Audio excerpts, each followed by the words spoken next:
देखिएगा क्वेश्चन क्या है। कोरोना वायरस डिजीज 2019 कोविड-19 is defined as illness caused by a novel corona virus. ये जो पहली लाइन है इसका मुझे लिखने का कोई मतलब नहीं है, ठीक है। In a hospital during the month of October 2020 number of patients admitted for covid and their ages are as follows. ये मैं लिख रहा हूँ यहाँ पर।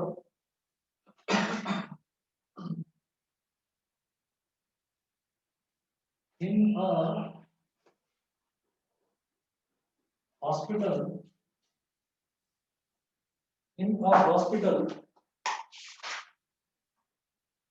during the month of October 2020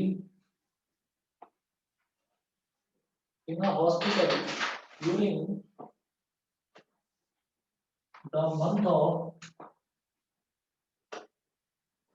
October 2020 number of patients admitted number of patients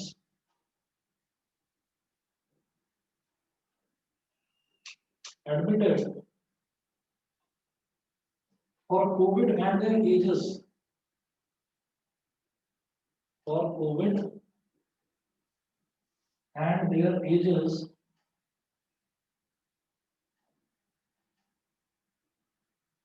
are as follows are as follows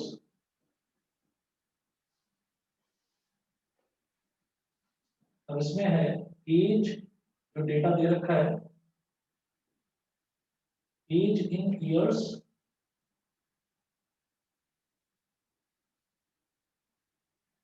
0 to 20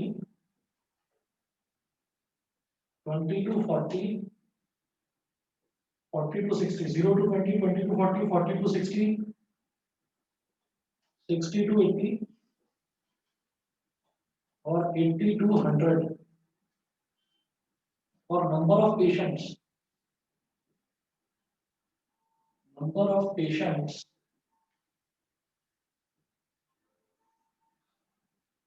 10 18 15 5 और 2 10 18 15 5 2 तो ये डेटा दे रखा है।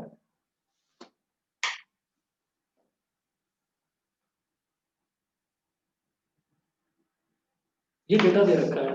अब आप देखिएगा कि अब इन्होंने फर्स्ट पार्ट किया है। फर्स्ट पार्ट ये पूछ रहे हैं ए पार्ट है the lower limit of the median class. A part है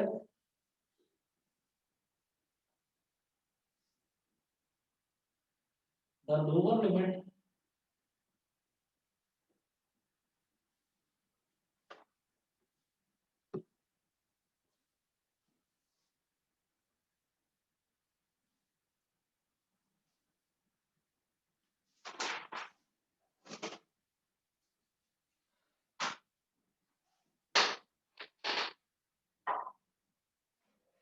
the lower limit of the median class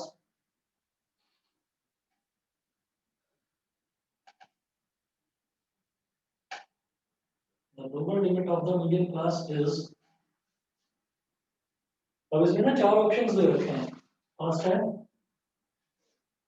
30 second है 40 थर्ड है 60 और फोर्थ है 20। ठीक है, तो पहला क्वेश्चन ये पूछा है। अब आप इसमें ये बताएंगे कि करेक्ट ऑप्शन कौन सा है, ये आपको बताना है। अब देखिएगा 30 40 60 20 ये हमारे पास आ गया। अब मैं इसमें क्या करूंगा, जब मुझे मीडियन क्लास निकालनी होती है तो मीडियन क्लास निकालने के लिए आप याद करिए, मीडियन निकालने के लिए आपको क्यूमुलेटिव फ्रीक्वेंसी की जरूरत पड़ती है। तो मैं क्यूमुलेटिव फ्रीक्वेंसी निकालूंगा सीएफ। ये जो नंबर ऑफ पेशेंट्स है ये काउंटिंग, इसी को तो एफआई बोलते हैं, फ्रीक्वेंसी। इनका सम यानी कि कैपिटल एन। 10 प्लस 18 कितना हो गया 28। 28 प्लस 15 कितना हो गया 43। 43 और 5 48 और 2 50।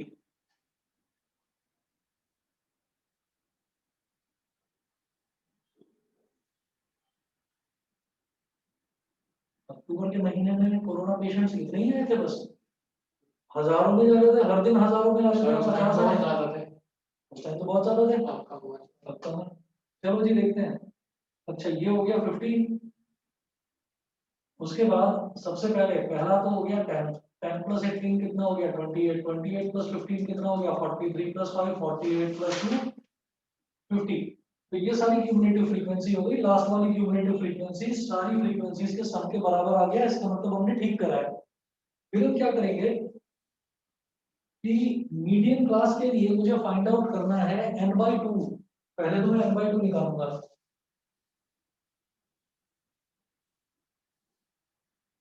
Capital n/2 is equal to n कितना है 50, तो 50/2 कितना हो गया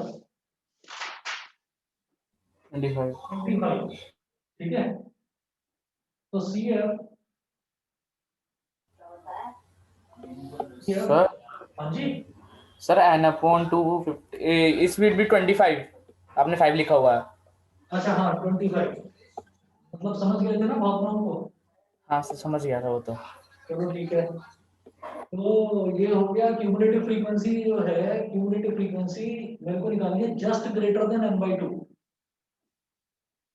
याद आ गया, yes sir. Cumulative frequency just greater than n/2 यानी कि 25 से n/2 क्या 25, 25 से जस्ट बड़ी क्यूमुलेटिव फ्रीक्वेंसी कौन सी है 28। तो 28 के कॉरस्पॉन्डिंग जो क्लास है वो मीडियम क्लास हो गई। Cumulative frequency just greater than n/2 is 28। तो क्लास कॉरस्पॉन्डिंग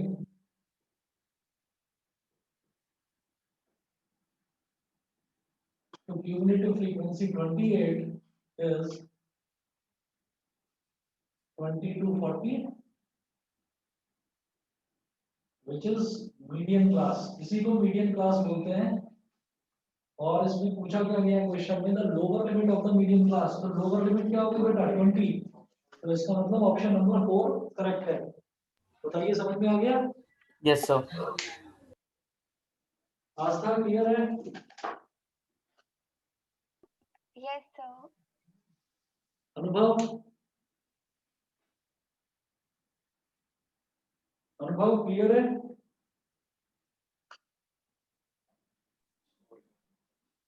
सर मेरी आवाज आ रही है सर? हाँ आ रही है, मैं कह रहा हूँ क्लियर है, समझ गए। हाँ सर। ओके, उसके बाद बी पार्ट देखिए, the sum of lower limit,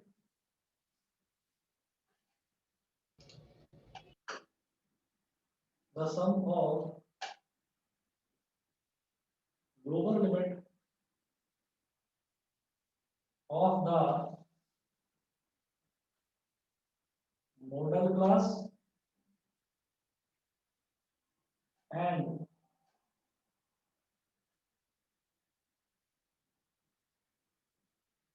median class is, ठीक है ऑप्शंस दे रखे हैं बेटा। फर्स्ट है 80, सेकंड है 60, थर्ड है 40 और फोर्थ है 100।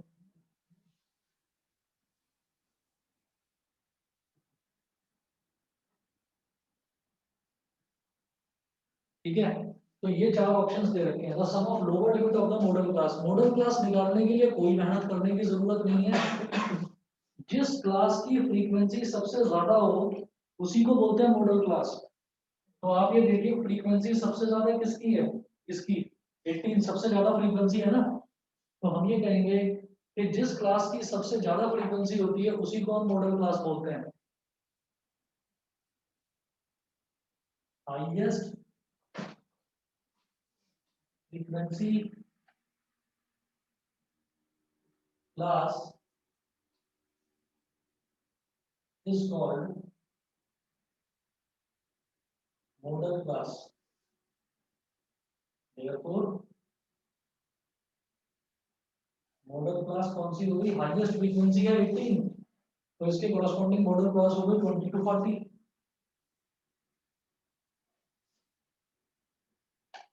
मीडियम क्लास हम पहले ही निकाल चुके हैं, वो भी 20 to 40 थी।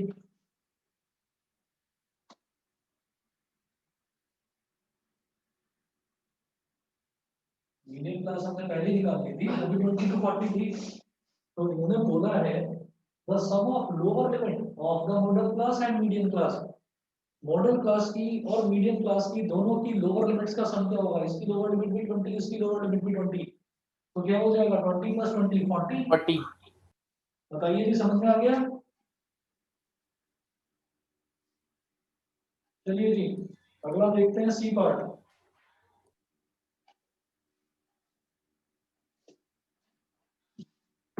सी पार्ट है number of patients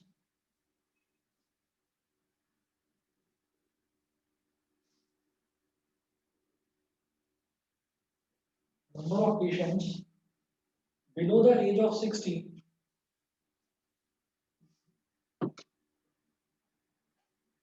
number of patients below the age of 60 affected by the disease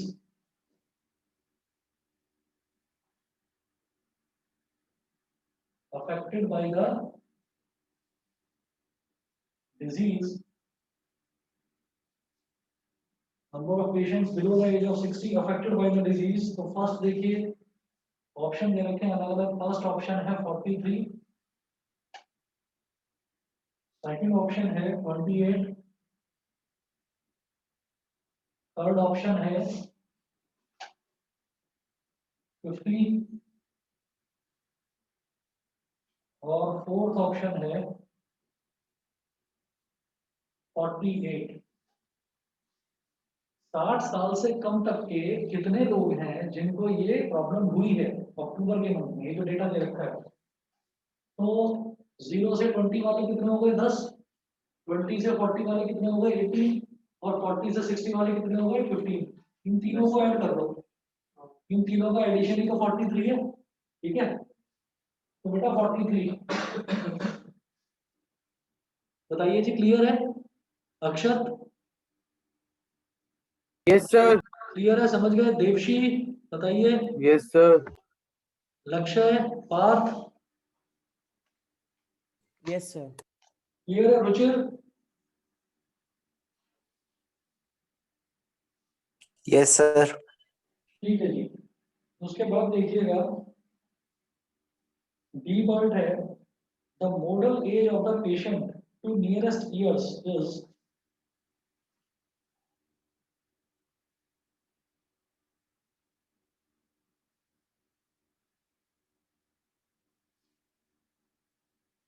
the model age of the patients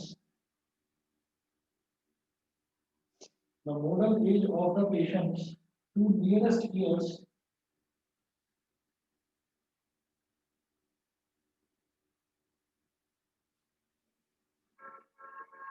the model age of the patients to nearest years is first part है 35, second part है 25, third है 45 और fourth है 55। ठीक है, model as निकालनी है। Mode का फॉर्मूला लिखिए,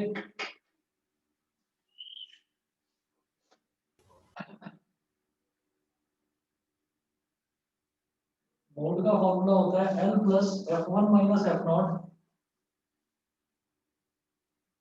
F1 minus F0 upon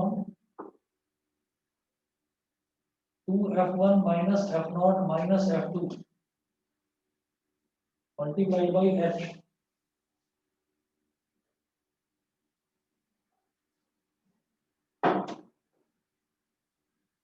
the modal age पूछ रहे हैं वो।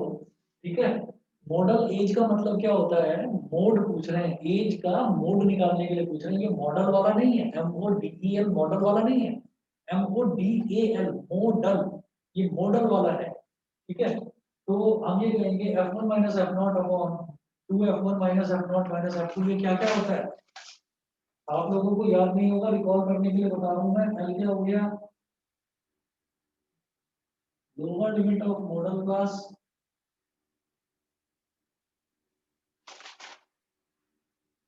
F1 क्या हो गया?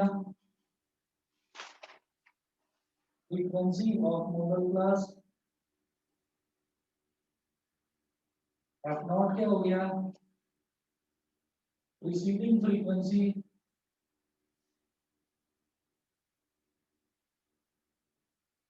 Of modal class. F2 क्या हो गया? सक्सीडिंग फ्रीक्वेंसी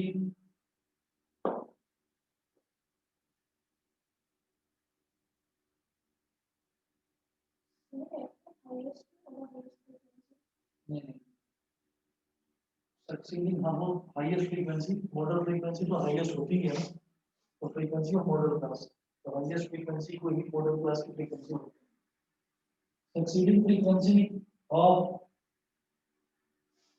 मॉडल क्लास, और एच क्या होता है? Class width. एच होता है जी क्लास विड्थ। तो अब आप देखिएगा, ये सारी वैल्यूज डाल देनी है और मोड निकाल देना है।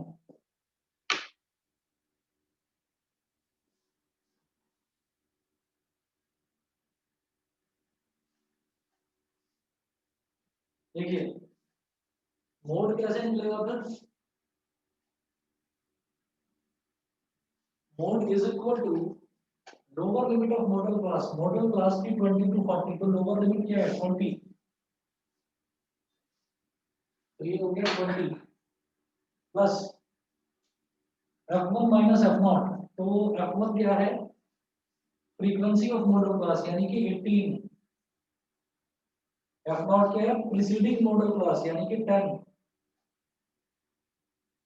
अपॉन ट्वाइस ऑफ F1 मतलब 2 into 18 माइनस F0 क्या है? उससे पहले वाली क्लास, पहले वाली क्लास क्या है? 10। F2 क्या है? सक्सीडिंग यानी कि बाद वाली क्लास की फ्रीक्वेंसी, वो कितनी है? 15, और मल्टीप्लाइड बाई एच, एच यानी कि क्लास विड्थ। कितने कितने का गैप है सब में? 20 20 का, 20, तो 20 प्लस 18 माइनस 10 कितना हो गया? 8। डिनोमिनेटर में 18 टू 36 और 10 और 15 कितना हो गया? 25 माइनस 25 इंटू 20, 36 माइनस 25 कितना होगा? 11। Yes.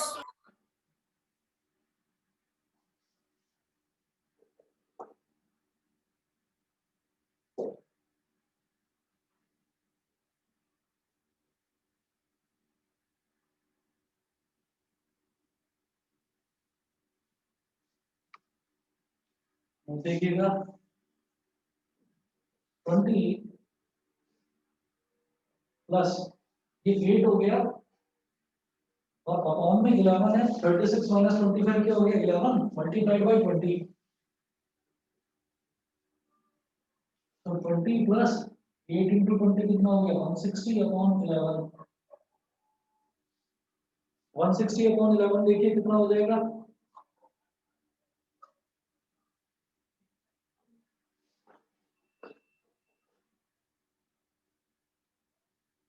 ये आ गया 14.54। 20 प्लस 14.54, जब इनको ऐड करेंगे तो कितना आ जाएगा? 34.54, which is approximately equal to, क्या क्या ऑप्शंस हैं?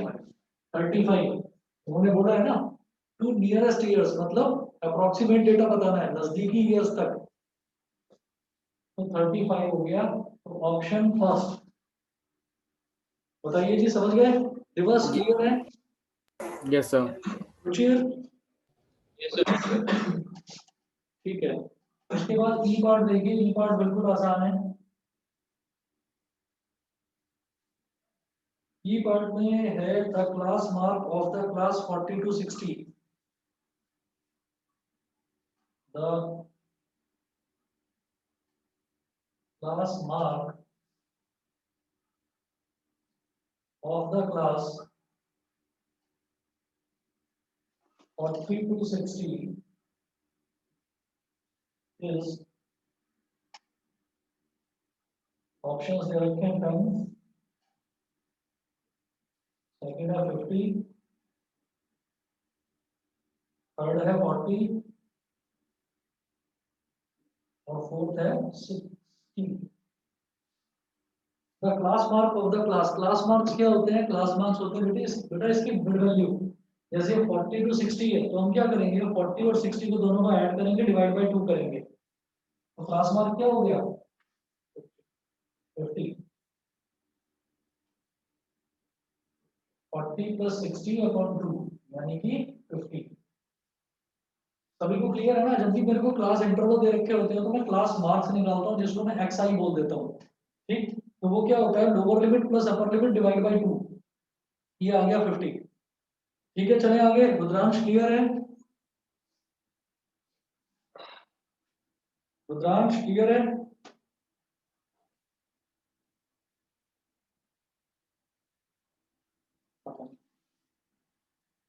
चलिए जी अगला देखते हैं केस स्टडी 17। 17 वाला केस स्टडी भी अच्छा है, देखिए जरा।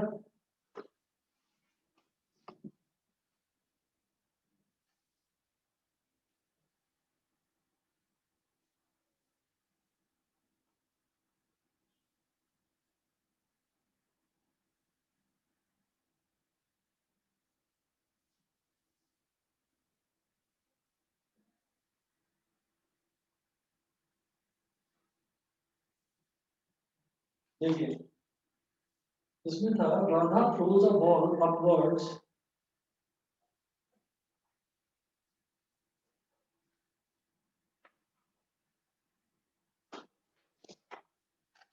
Radha throws a ball upwards. Radha throws a ball upwards from a rooftop 80 meters above. From a rooftop 80 meters above. Full stop. It will reach a maximum height. It will reach a maximum height. It will reach a maximum height and then fall back to the ground.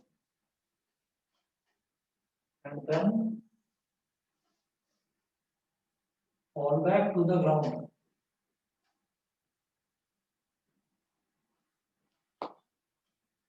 And then fall back to the ground. Full stop. The height of the ball from the ground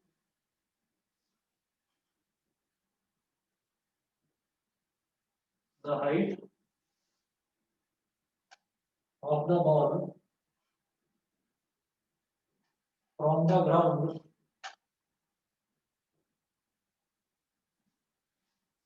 the height of the ball from the ground at time small t is h.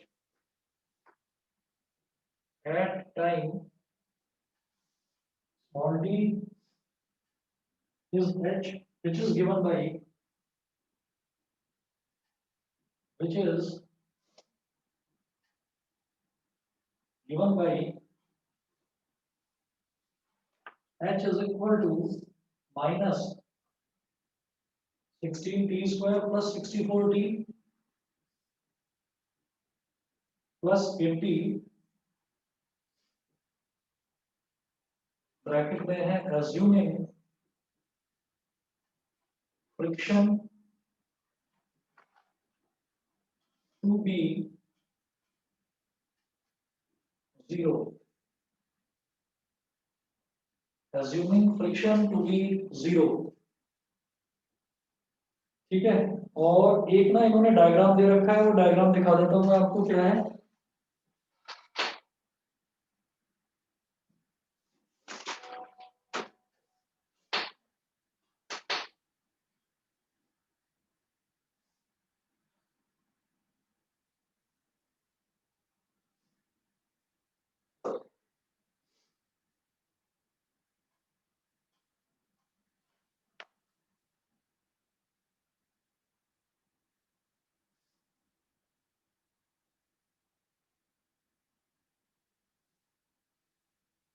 ये बोला कि यहाँ से ball को ऊपर फेंकती है, राधा ने इस बॉल को ऊपर फेंका,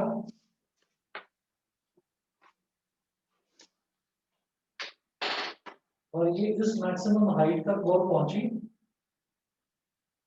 उसके बाद फिर बॉल ने नीचे गिरना शुरू कर दिया, बॉल नीचे गिरी और मतलब ऐसे आई, ये वाला ऐसा पाथ फॉलो करके बॉल ऐसे नीचे गिर गई। अब ये जो मैक्सिमम हाइट है, जो मैक्सिमम हाइट पर बॉल पहुंची, इस हाइट को तो बोल दिया एच, मतलब ग्राउंड से जो ऊपर तक, और इस पोजीशन से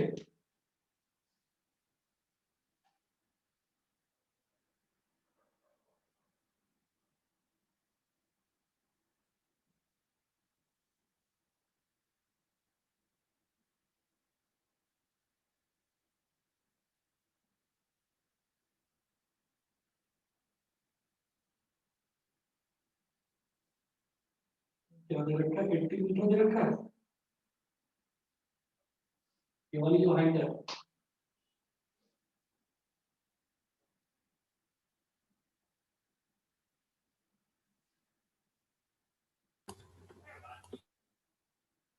अब नीचे क्वेश्चन दे रखे हैं, तो ए पार्ट देखिएगा।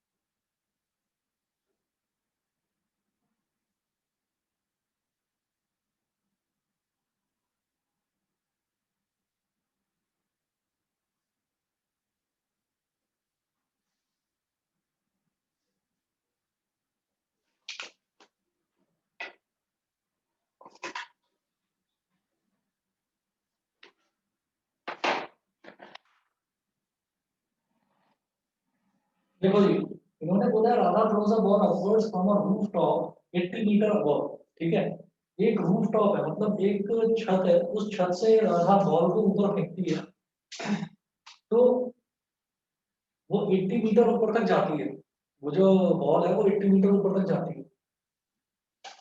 The height of the ball from the ground at time T is H. जो टाइम टी पर बॉल जितनी हाइट अटेन करती है ग्राउंड से, है ना, टाइम टी पर, तो वो जो हाइट है उसका एक्सप्रेशन ये है, मतलब height is given by this expression. इसका मतलब शायद आपको ना आया हो समझ में, आ गया है तो बहुत अच्छी बात है, अभी समझाता हूँ। सबसे पहले ये देखते हैं क्वेश्चन में पूछा गया है। ये पार्ट है, what is the height reached by the ball after 1 second. ये पार्ट है, दिखाई दे रहा बेटा इधर सबको? Yes sir. ठीक है। What is the height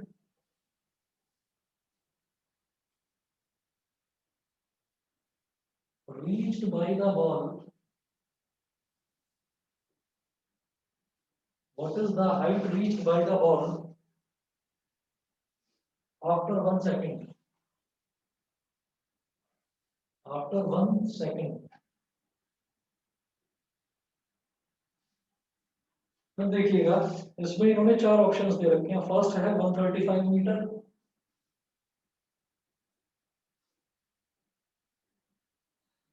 second है 140 मीटर,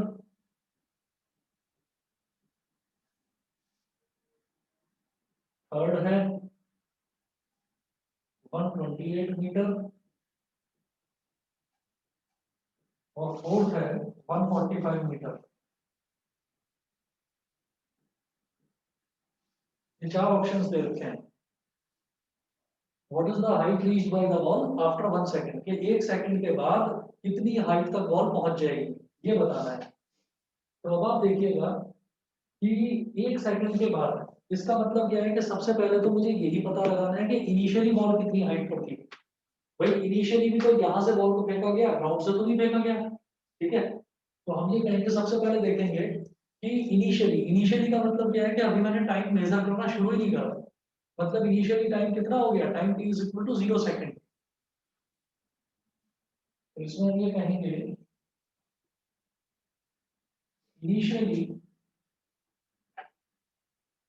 इनिशियली का मतलब है at t is equal to 0 second, h कितना हो जाएगा -16 इंटू 0 का स्क्वायर, जहां जहां पर t है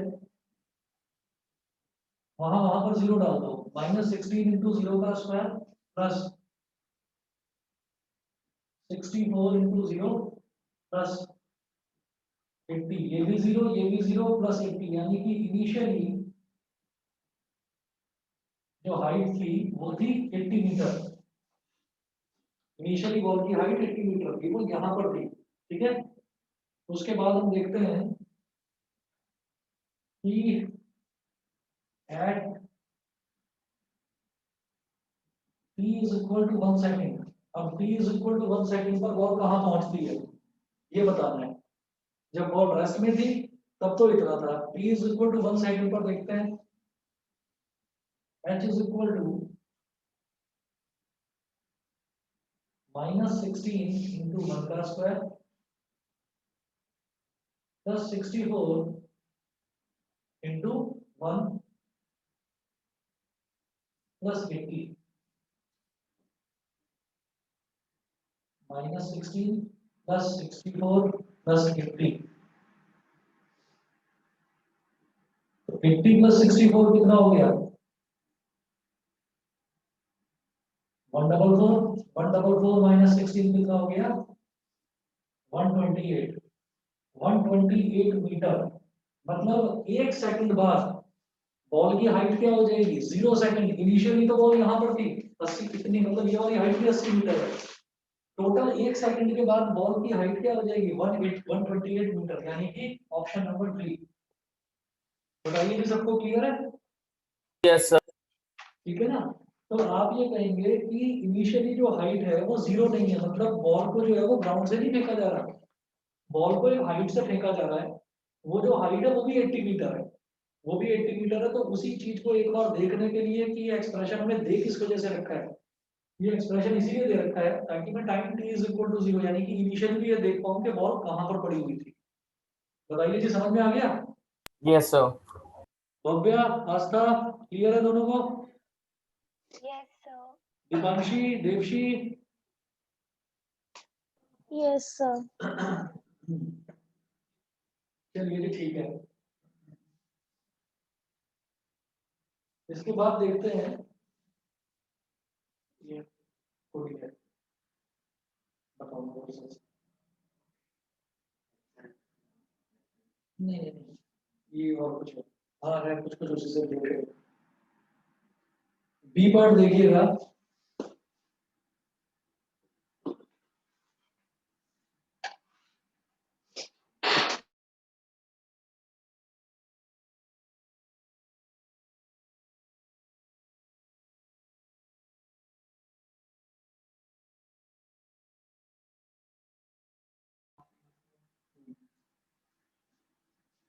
बी पार्ट देखिएगा। बी पार्ट है how long will it take to hit the ground.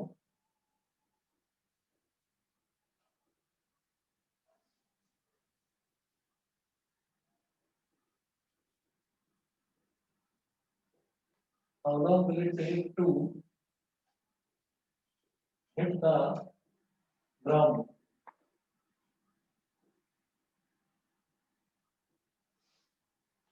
How long will it take to hit the ground? कितना टाइम लगेगा कि वो जमीन को टच कर जाए, ये कैसे निकालेंगे। देखिए, जब ये बॉल यहाँ से फेंकी गई और यहाँ से फेंका जाता है इस बॉल को, और फेंकते हैं तो ये बॉल ऊपर से चलते चलते चलते चलते नीचे आ जाती है। तो जब बॉल आकर जमीन पर गिरेगी तो इसका मतलब क्या हो जाएगा, उसकी हाइट कितनी हो जाएगी 0। 0। तो आप क्या करिए, ये जो एक्सप्रेशन दे रखा है इस एक्सप्रेशन में हाइट को 0 डालकर टी की वैल्यू निकालो कि कितने टाइम बाद हाइट हमारी 0 हो जाएगी। होता क्या है, असल में क्या होता है कि जब इनिशियली कोई भी बॉल होती है वो जमीन से ही फेंकी जाती है, उसको किसी हाइट से नहीं फेंकते हैं। तो इनिशियली यानी कि जब time t is equal to 0 होता है तब भी बॉल की हाइट 0 होती है, यानी कि वो ग्राउंड पर ही पड़ी रहती है। लेकिन जब हमने शुरुआत में टाइम को 0 लेकर देखा तो हमारी हाइट 80 मीटर आ रही थी, मतलब शुरुआत में भी वो 80 मीटर ऊंचाई पर पड़ी हुई थी बॉल। ठीक है ना, क्योंकि राधा ने एक बॉल को जो फेंका है वो फ्रॉम द रूफ टॉप फेंका है, छत से फेंका है, छत की टॉप से फेंका है। मेरी बात समझ में आ गई? Yes sir.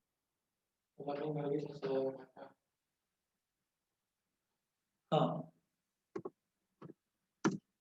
तो आप ये देखिएगा कि अब मैं क्या करूंगा इसमें, how long will it take to hit the ground, कितनी देर में वापस वो जमीन को टच करेगी।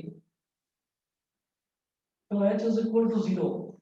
ठीक है, जब बॉल हिट करेगी तो हाइट कुछ बचेगी नहीं, जब वो जमीन पर गिर जाएगी तो उसकी हाइट 0 हो जाएगी। तो यहाँ पर 0 डालेंगे, 0 is equal to minus 16t square plus 64t plus 80। 0 is equal to, अब एक काम करो, माइनस 16 कॉमन ले लो यहाँ से। 16 4 का 64 होता है, माइनस ले लिया तो -4 t, और 16 5 का 80 होता है तो -5। -16 0 के नीचे जाकर 0 हो जाएगा, तो ये हो गया t square minus 4t minus 5 is equal to 0। तो t square minus 5t plus 1t minus 5 is equal to 0। तो -5t प्लस 1t करेंगे तो -4t आ जाएगा, और -5 इंटू 1 करेंगे तो -5 आ जाएगा। मैंने मिड टर्म स्प्लिटिंग करी है, आप लोग समझ गए होंगे। अब मैंने टी स्क्वायर माइनस 5t में से t ले लिया कॉमन, ब्रैकेट में क्या बचा, t माइनस 5। दोनों में से मैंने 1 ले लिया कॉमन, तो ब्रैकेट में क्या बचा, t minus 5 is equal to 0। तो t माइनस 5 और t plus 1 is equal to 0। तो t माइनस 5 या तो 0 के बराबर हो गया, और या फिर t प्लस 1 0 के बराबर हो गया। तो t इज इक्वल टू 5 हो गया, और यहाँ से t इज इक्वल टू -1 हो गया। टाइम नेगेटिव तो हो नहीं सकता, टाइम नेगेटिव तो नहीं हो सकता, तो टाइम कितना हो गया, 5 सेकंड्स। ये है सही आंसर इसका, दे रखा है ऑप्शन। मैंने इसके ऑप्शन नहीं लिखे हैं, देखिए जी, ऑप्शन दे रखा है, ऑप्शन नंबर 3 है 5 सेकंड्स। ऑप्शन नंबर 3 है 5 सेकंड्स। बताइए, सबको क्लियर है? Yes sir. Yes, sir. ठीक है जी, इसके बाद देखते हैं C part.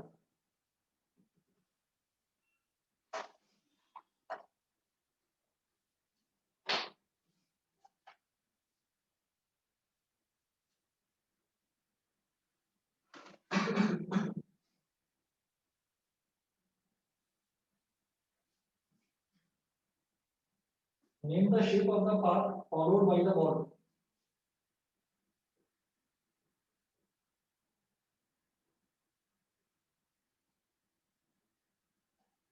Name the shape of the path followed by the ball. Name the shape of the path followed by the ball. इसमें 4 ऑप्शंस दे रखे हैं। फर्स्ट है लीनियर,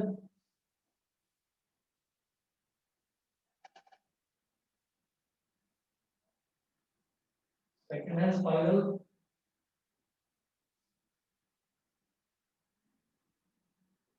लीनियर स्पाइरल, थर्ड है parabola,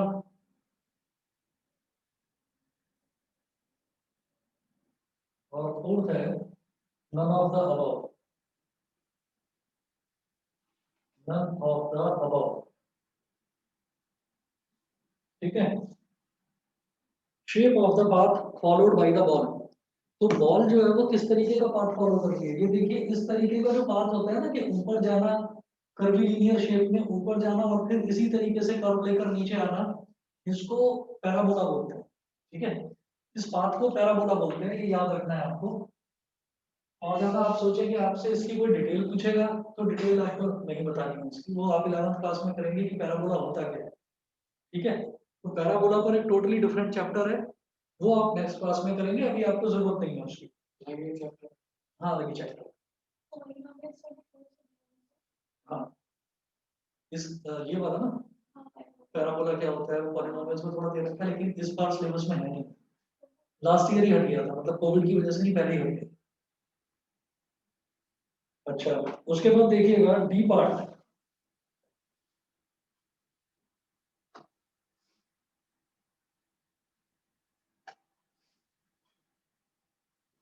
the representation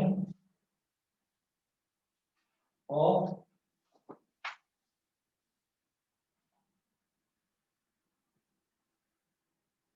the representation of polynomial whose sum of the zeros, the representation of polynomial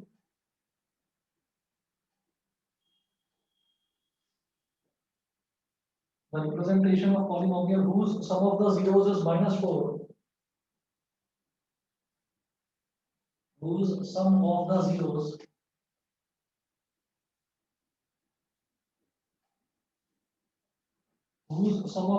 is -4 and product of the zeros is 6, and product of the zeros is 6 is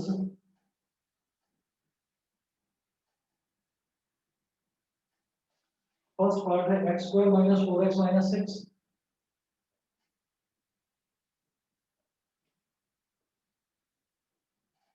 second part है x square plus 4x plus 6, third part है x square,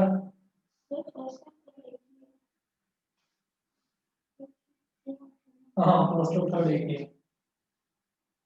fourth part है कुछ इसमें ना गलतियां भी दे रखी हैं, उसमें भी दो ऑप्शन था, x square plus 4x minus 6 ये दे रखा है।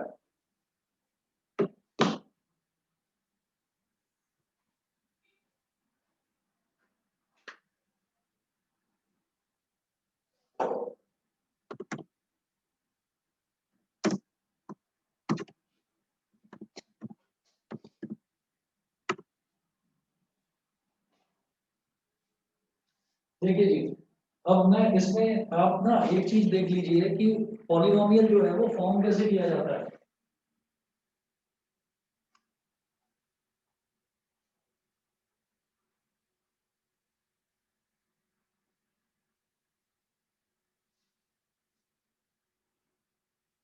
पॉलिनोमियल कैसे बनाया जाता है, फॉर्मेशन ऑफ पॉलिनोमियल में हमने ये देखा था कि ये ऐसे होता है कि f(x) is equal to k into k is a constant, वो कुछ भी हो सकता है, वो आपकी मर्जी है, आप उसको 1 मान लो, 2 मान लो, 3 मान लो, कुछ भी मान लो, तो हमने उसको k बोल दिया कांस्टेंट को। तो k into x square minus sum of zeros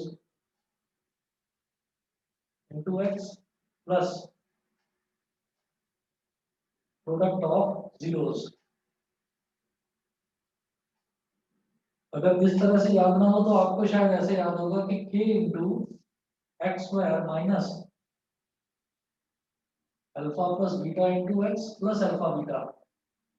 alpha और बीटा क्या होते हैं, इसमें जीरोस होते हैं, तो अल्फा प्लस बीटा क्या हो गया, सम ऑफ जीरोस, और अल्फा बीटा क्या हो गया, प्रोडक्ट ऑफ जीरोस। तो sum of zeros alpha plus beta, आप ये देखिएगा कि इन्होंने दे रखा है सम ऑफ जीरोस कितना दे रखा है, -4, तो अगर k को 1 मान लिया जाए,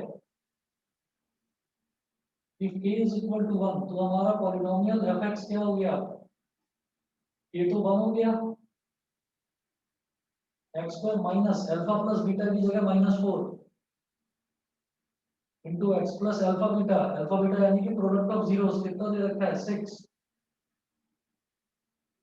तो x square plus 4x plus 6 यानी कि सेकंड पार्ट, समझ गए। Yes sir. ठीक है, उसके बाद देखिएगा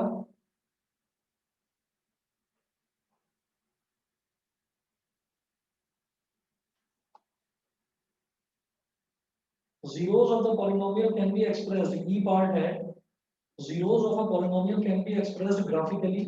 Number of zeros of polynomial ax square plus bx plus c is equal to number of points where the graph of polynomial intersects x-axis, intersects y-axis, intersects y or x-axis. None of the above. क्या होगा इसका answer बताएंगे? x-axis intersect x-axis. बता दो बेटा, अगर x axis को वो इंटरसेक्ट करेगा ना, तो जहां अगर वो x एक्सिस को इंटरसेक्ट करेगा तो वहां पर y की वैल्यू 0 हो जाएगी, और अगर y एक्सिस को इंटरसेक्ट करेगा तो x की वैल्यू 0 हो जाएगी। ये आप जानते हैं ना? Yes. देखो A B C D E, इसमें क्या है कि अगर मान लीजिए कोई भी ग्राफ है किसी भी क्वाड्रिलेटरल का, क्वाड्रिलेटरल क्या होता है, क्वाड्रेटिक इक्वेशन का अगर कोई ग्राफ है, वो अगर कहीं पर भी x एक्सिस पर या y एक्सिस पर टच करता है, इंटरसेक्ट करता है, तो अगर कोई भी चीज, कोई भी ग्राफ वो x एक्सिस पर इंटरसेक्ट करेगा तो y की वैल्यू 0 हो जाएगी। यहाँ पर करे या यहाँ पर करे, लेकिन x की तो कुछ वैल्यू आएगी। तो जब हम क्वाड्रेटिक इक्वेशन सॉल्व करते हैं तो x की वैल्यू कैलकुलेट करते हैं या y की वैल्यू कैलकुलेट करते हैं, ये बताइए। x की करते हैं ना? Yes, x की. x की वैल्यू कैलकुलेट करते हैं। तो जब हम x की वैल्यू कैलकुलेट करते हैं तो इसका मतलब x की प्रॉपर वैल्यू आनी चाहिए, y 0 होना चाहिए। तो इंटरसेक्ट्स x एक्सिस, ये करेक्ट आंसर है first part. Intersects x axis, ये सबको समझ में आता है या दोबारा बताऊं? So मतलब मेरा सही था. हाँ सही था। Okay, ठीक है. ये सबको समझ में आता है? दोबारा दोबारा बताऊं? देखिए हम ये कहते हैं जैसे x square plus 4x plus 6 है, ये क्या है? क्वाड्रेटिक इक्वेशन है ना। जब हम इसकी वैल्यू निकालते हैं, तो हम इसको 0 के बराबर रख देते हैं। x square plus 4x plus 6 is equal to 0। तो ये करने के बाद x की वैल्यू आती है, x स्क्वायर है, यानी कि क्वाड्रेटिक इक्वेशन है, तो इसकी दो वैल्यू आएंगी। एक वैल्यू को मैं बोल देता हूँ अल्फा, और x की दूसरी वैल्यू को मैं बोल देता हूँ बीटा। तो x की प्रॉपर वैल्यूज आती है ना, 0 तो नहीं आता। तो अगर कोई भी ग्राफ x एक्सिस को टच करेगा तो वहां x की कोई वैल्यू आएगी, x एक्सिस को टच करेगा अगर ग्राफ तो उस पॉइंट पर y 0 हो जाएगा। y होता रहे 0, y कुछ भी होता रहे, मुझे मतलब नहीं है, लेकिन मेरा x 0 नहीं होना चाहिए। तो इंटरसेक्ट्स x एक्सिस। ठीक है जी, समझ गए? ठीक है बेटा, फिर आज इतना ही करेंगे।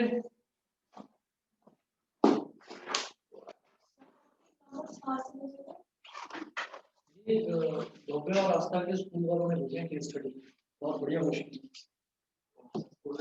उत्तम। Thank you, sir. Thank you, sir. Okay जी, ओके।